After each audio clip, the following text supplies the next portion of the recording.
శ్రీమాత్రే నమ. జయ గురు దత్తాత్రేయ నమ. కర్కాటక రాశి వారికి చాలా పవర్ఫుల్ యోగం అన్నది ఈ వారంలో ఏర్పడడం జరిగింది. గత కొంతకాలంగా రాశి యందే ఉన్నటువంటి గురువు ఈ జాతకులకి అదృష్టాన్ని కలిగించడం జరిగింది. అయితే ఈ వారంలో రవి కూడా అక్కడ చేరడం వల్ల వీళ్ళకి పవర్ పెరిగింది, అంటే ఒక అధికార హోదా పెరిగింది. అంటే అదృష్టం ఉన్నవాడికి అధికారం ఉంటే ఏ విధంగా ఉంటుందో ఆ విధంగా ఈ రాశి వారికి వీరు చేపట్టిన ప్రతి కార్యక్రమం చాలా విజయవంతం అవుతుంది. ఎక్కడికి వెళ్ళినా చాలా గౌరవ మర్యాదలు పొందడం జరుగుతుంది. మీరు ఒక ప్రభుత్వ ఉద్యోగిగా ఉన్నా, ఒక రాజకీయ పార్టీలో ఉన్నా, ఒక ఆధ్యాత్మికవేత్తగా ఉన్నా, మీ యొక్క నేమ్ అండ్ ఫేము గౌరవం చాలా బాగా ఉంటుంది. ఎంత అనారోగ్యంలో ఉన్నా వాటి నుంచి సంపూర్ణంగా మీరు ఆరోగ్యవంతులు అవ్వడం జరుగుతుంటుంది. మీ యొక్క ఆచార అలవాట్లు అన్నీ కూడా మార్పు రావడం జరుగుతుంది.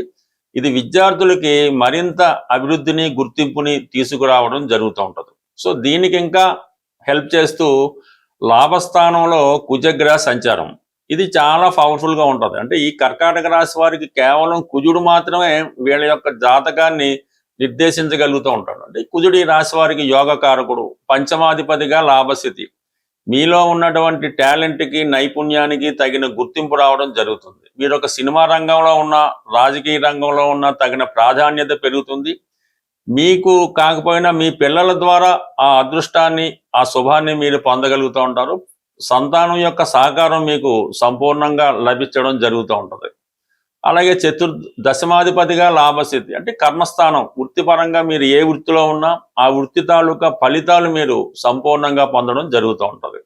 ఇది రాశి రీత్యా. అదే కారకత్వాల రీత్యా అన్నప్పుడు అన్నదమ్ములు సహకరిస్తారు, భూములు స్థిరాస్తుల మీద ఆదాయం పెరుగుతుంది, వ్యక్తిగతంగా చాలా డిసిప్లిన్గా క్రమశిక్షణతో మీ కార్యక్రమాలు పూర్తి చేసుకుంటారు.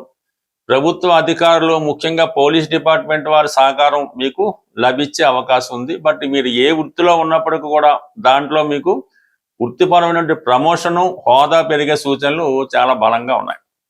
ఇది పక్కన పెడితే మనకి ప్రస్తుతం భాగ్యస్థానంలో ఉన్నటువంటి శని భగవానుడు. అంటే భాగ్యస్థానంలో శని ఉన్నప్పుడు మనకి ఎన్ని అదృష్టం ఎన్ని రకాలుగా కలిసి వచ్చినా శని అడ్డుకోవడం జరుగుతూ ఉంటుంది. అంటే భాగ్యస్థానంలో ఉన్నటువంటి శనిని నిర్భాగ్య యోగం అంటారు అన్నమాట.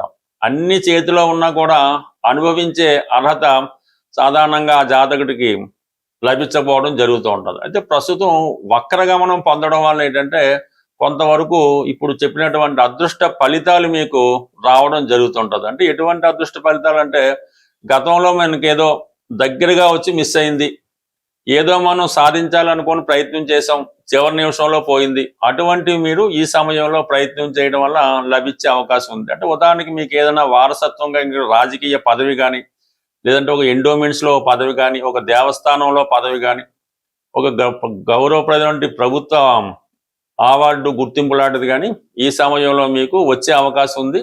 బట్ ఎందుకంటే ఇప్పుడు శని భగవానుడు వక్రించి ఉండడం వల్ల ఏంటంటే మీకు అక్కడ ఏదో చిన్న మార్పు రావడం వల్ల, అప్పటిదాకా ఉన్నటువంటి అధికారి మారడం వల్ల, ఏ కారణం వల్ల అయితేనే గతంలో పోగొట్టుకున్నవి తిరిగి సంపాదించే అవకాశం ఉన్నది. దానికి రాశిలో గురువు కూడా అదృష్టానికి అలజేసుకుంటున్నాడు కాబట్టి కొద్ది ప్రయత్నంతో ఎక్కువ ఫలితాన్ని ఈ కర్కాటక రాశి వారు పొందగలుగుతారు. ఇక 12వ స్థానంలో ఉన్నటువంటి బుధుడు, అది ఎలక్ట్రానిక్ వస్తువులు, పిల్లల కొరకు, పిల్లల చదువు కొరకు ఏదో ఖర్చు నడుస్తూనే ఉంటుంది.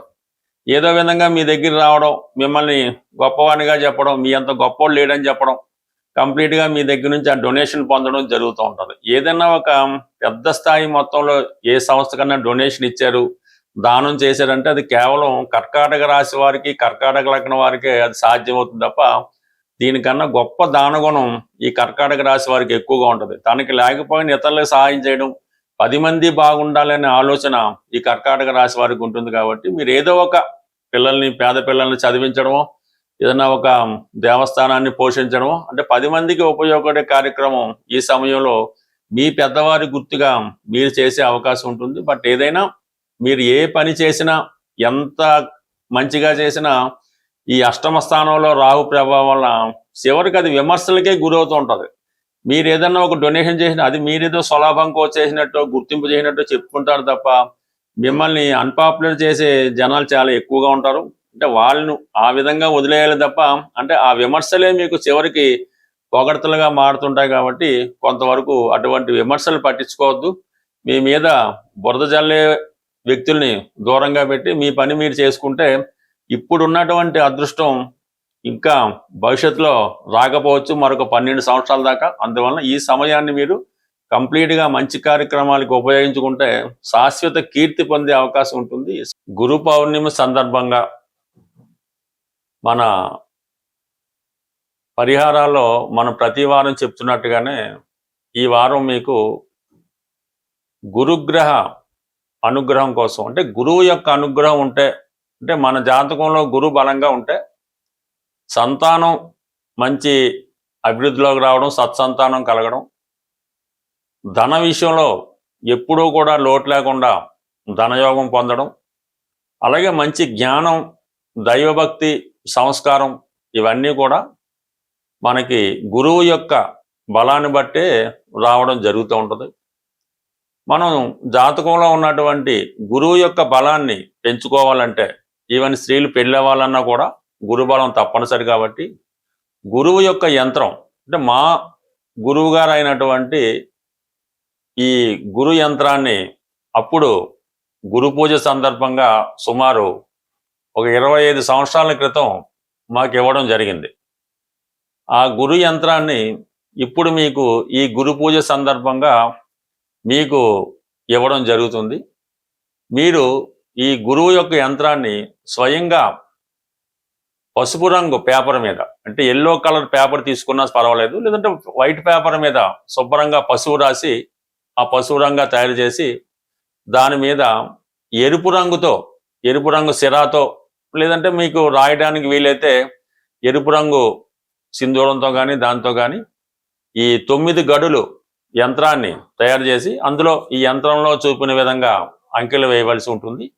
అది మీరు స్వయంగా వేయవలసి ఉంటుంది. ఈ యంత్రాన్ని మీరు తయారు చేసినంత సేపు కూడా మనసులో ఓం నమస్వాయ అనుకున్నా పర్లేదు, ఈ కింద ఇచ్చిన గురు మంత్రాన్ని చదువుతూ తయారు చేయనా పర్లేదు, బట్ ఓం నమస్వాయ అన్నది సర్వసా బాగుంటుంది. కాబట్టి ఆ నిష్టతో మీరు గురువారం రోజు గురుహోరలో ఈ యంత్రాన్ని ఏ సైజ్ అయినా పర్లేదు తయారు చేసి మీ పర్సులో, లేదంటే మీ క్యాష్ బాక్స్లో, లేదంటే మీ వ్యాపార సంస్థలో, మీరు ఎక్కడన్నా సరే ఇది పబ్లిక్గా పెట్టుకోవచ్చు, లేదంటే మీరు బీరువాలో పెట్టుకోవడం వల్ల కంప్లీట్గా మీకు ఈ గురుబలం పెరుగుతూ ఉంటుంది. ఈ గురుబలం పెరగడం వల్ల ఆటోమేటిక్గా మీకు ఈ స్త్రీలకు సౌభాగ్యయోగం కానీ, సంతాన యోగం కానీ, మగవాళ్ళకి ధనయోగం కానీ, ముందు మంచి జ్ఞానం ఇవన్నీ కూడా లభించడం జరుగుతూ ఉంటుంది. సో ఇది ఈ యంత్రానికి మీరు ఏదైనా ఈ బెల్లం కానీ అరటిపండు కానీ, అంటే నైవేద్యం పెట్టక్కర్లేదు, అక్కడ పెట్టి దాన్ని ఆవుకు పెట్టవలసి ఉంటుంది. శనగలు కానీ అంటే ఈ యంత్రానికి సమర్పించినట్టు సమర్పించి ఆవుకు పెట్టాలన్నమాట. ఆ విధంగా పెట్టడం వల్ల మీకు ఒకేసారి ఎవరికి కూడా ఫలితం ఇవ్వదు. నెమ్మదిగా మీకు వారం ఈ అభివృద్ధి కలుగుతూ ఉంటుంది. బట్ ఏదైనా ఇప్పుడు ఈ గురువు మనకి ఉచ్చులో ఉన్నాడు కాబట్టి ఈ ఫలితం మరింత తొందరగా పొందే అవకాశం ఉంది. ఖచ్చితంగా ప్రయత్నం చేయండి. మీరు ఫలితం మీరే చూసి ఆశ్చర్యపోతారు. మనం ప్రతి సంవత్సరం మా సంస్థ జ్యోతిష విజ్ఞాన కేంద్రం తెలంగాణ హైదరాబాద్ వారి ఆధ్వర్యంలో ఈ గురు పూజ అన్నది నిర్వహించడం జరుగుతూ ఉంటుంది. మరి ఈ సంవత్సరం మన హైదరాబాద్లోని సూరవరపు ప్రతాప్ రెడ్డి తెలుగు యూనివర్సిటీ, అంటే నాంపల్లిలో ఉంటుంది, ఆ యూనివర్సిటీలో మన ఈ సమావేశ మందిరంలో ఈ ఆగస్టు 2వ తారీఖున ఈ సమావేశం నిర్వహించడం జరుగుతుంది. ఇది సుమారుగా ఉదయం 10 గంటల నుంచి సాయంకాలం 5 గంటల వరకు జరుగుతుంది. ఇందులో మీకు ప్రముఖ వ్యక్తులు ఆహ్వాన పత్రికలో చూపించినట్టు వాళ్ళు వారి జీవితంలో కనిపెట్టినటువంటివి, పరిశోధించినటువంటి ముఖ్యమైన విషయాలు ప్రసంగ రూపంలో, అంటే ఒక విద్యార్థికి గురువు చెప్పిన విధంగా వాళ్ళు మీకు కొన్ని రహస్యాలు చెప్పడం జరుగుతుంది. చివరిగా మేము ఎంచుకున్నటువంటి ఈ సంవత్సరం గురువు గారికి సత్కరించడం కూడా జరుగుతుంటుంది. మరి ఎవరైతే ప్రతినిత్యం మా ఈ సమావేశాలకు హాజరవుతుంటారో వాళ్ళు ఎక్కడున్నా సరే తప్పకుండా ఈ సమావేశానికి ఆగస్టు 2వ తారీఖున తప్పకుండా ఇచ్చేసి ఈ గురువుల యొక్క వాళ్ళు ఇచ్చినటువంటి ప్రసంగాలను ఆస్వాదించి ఈ సభని విజయవంతం చేస్తారని ఆశిస్తూ స్వస్తి.